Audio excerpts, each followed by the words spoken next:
বন্ধুগণ, দীর্ঘদিন পরে আপনাদের মাঝে ফিরে এসেছি আমি কবিরাজি কতগুলো রেসিপি দিয়ে। আজকে আপনাদেরকে দেখাবো কোন সেই রেসিপি আপনি রান্না খাওয়াইলে মানুষ আপনার প্রতি বসে। এই বশীকরণ রেসিপির জন্য আপনাদের লাগবে একটা বৈদ্য মারা কলা পাতা। কলা পাতাটারে সুন্দর করে আগুনের উপরে ধইরা সেঙ্গাই নেবেন। সেঙ্গাই নিলে যেটা হবে কলা পাতাটা একবার লেট লেটটা হয়ে যাবে। তারপরে এই জিনিসপত্রগুলো সুন্দর করে নিয়ে নেবেন। তিনটা কবিরাজি রেসিপি দেখাবো। সেইটার জন্য এই সুলকাইন্ডা রেসিপিটা সবার শুরুতে করবো। এই সুলকাইন্ডা রেসিপির জন্য কতগুলো কচু পাতা আর কচুর ডাগা সুন্দর করে লবণ পানি দিয়ে সিদ্ধ করতে বসাই দিবেন। তারপরে চলে যাবেন সুইটটা তিনটা ইলিশ মাছের কাছে। তিনটা ইলিশ মাছ মানে 3 টুকরা ইলিশ মাছ। জিনিসপত্রের যে দাম বাবা গো। মাছগুলোর মধ্যে সুন্দর করে লবণ মাখিয়ে চলে আসবো আমরা এখানে একটা মশলা প্রস্তুত করার জন্য। কিতা দিতেছি সেটা কিন্তু আমি লিখে দিয়েছি। এই মশলাটা প্রস্তুত করার পরে কলা পাতার মধ্যে বিছাইয়া সুন্দর করে মাখানো যে মশলাটা আছিল সেইটা সুন্দর করে কলা পাতার মধ্যে দিয়া একটা মাছের টুকরা লইয়া তারপরে এইটার উপরে আবার ওই মশলাটা দিয়ে একটা কাঁচামরিচ ফাইরা দিয়া এইটার উপরে অল্প পরিমাণে হৌরা তেল দিয়ে কলা পাতাটা এমনি ভাজ করে দিবেন। ওই যে কলা পাতাটারে প্রথমে আমি আগুনের উপরে সেঙ্গাই নিয়েছিলাম, যার কারণে এখন কলা পাতাটারে ভাজ করলেও কলা পাতাটা মুচমিচা করে ভাঙা যাইতেছে না। বুঝা গেল তো?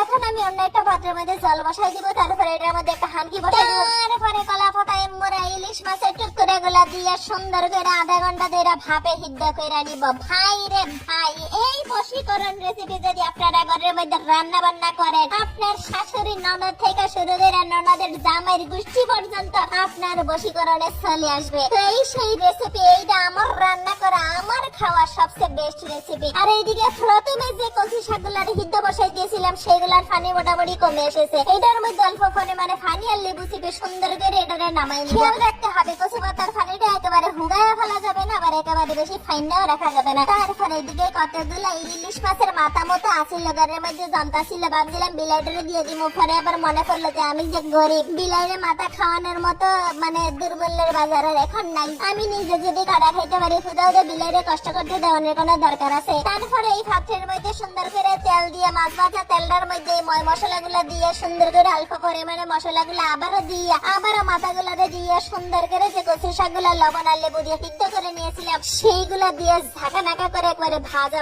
করে নিব। যখন দেখবেন হয়ে এসেছে তখন 1 চামচ পরিমাণে এরকম সরিষা বাটা দিয়ে দিবেন। কচু শাকের মধ্যে সরিষা বাটা কখনো দিয়ে খেয়েছেন কিনা? যদি না খেয়ে থাকেন অবশ্যই এরকম ভাজা মাথা দিয়ে কচু শাক রান্না করে খেয়ে দেখবেন কেমন ঝাঁকা নাকা হয়। তারপরে এখন বশীকরণ রেসিপি নাম্বার 3 এ চলে গেলাম। এই বশীকরণ রেসিপি 3 এর মধ্যে বেশি কিছু লাগবে না। লাগবে 1 চামচ পরিমাণে জিরা, লাগবে কাঁচামরিচ, লাগবে অল্প পরিমাণে লবণ। সুন্দর করে তিনটা একসাথে বাড়া কষা কইরে অল্প পরিমাণে এই চামচ লইয়া সুন্দর করে বাড়া মশলাটার মধ্যে জল মিশাইয়া সুন্দর কইরা আবার এটা পাত্রের মধ্যে দিয়া লবণ, হলুদ, মরিচ, ধনিয়া, জিরা গুঁড়া যা কিছু আছে লগে করে আবার একটা বাড়া পেঁয়াজের বাড়া চাইলে দিতে পারেন, না দিলে নাও দিতে পারেন। তারপরে অল্প পরিমাণে হৌরার তেল আর 2টা কাঁচামরিচ ফাইরা সুন্দর করে আবার একই পদ্ধতিতে ভাপে বসাই দিবেন আধা ঘন্টার জন্য। আধা ঘন্টা পরে ঢাকনা উল্টায় যখন দেখবেন যে আপনাদের পানি চেক করা শুরু করছে, তখন এই চিংড়ি মাছটা নামাই নিবেন। শুধুমাত্র জিরা বাড়া দিয়ে এরকম চিংড়ি মাছ ভাপে সিদ্ধ করা কেড়াই খাইছেন? যদি না খেয়ে থাকেন এই বশীকরণ রেসিপি একবার খাইয়া দেখেন, নিজের রান্নার কাছে নিজেই বশ হয়ে যাবেন।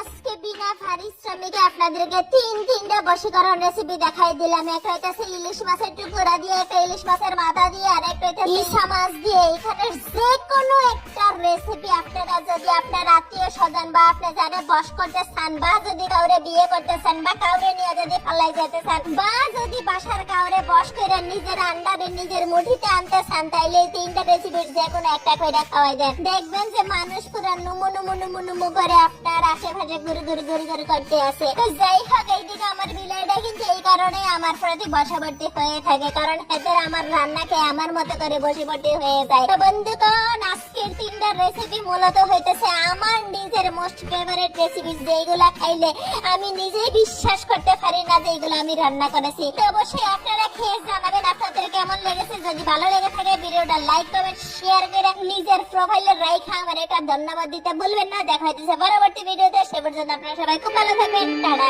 Good bye.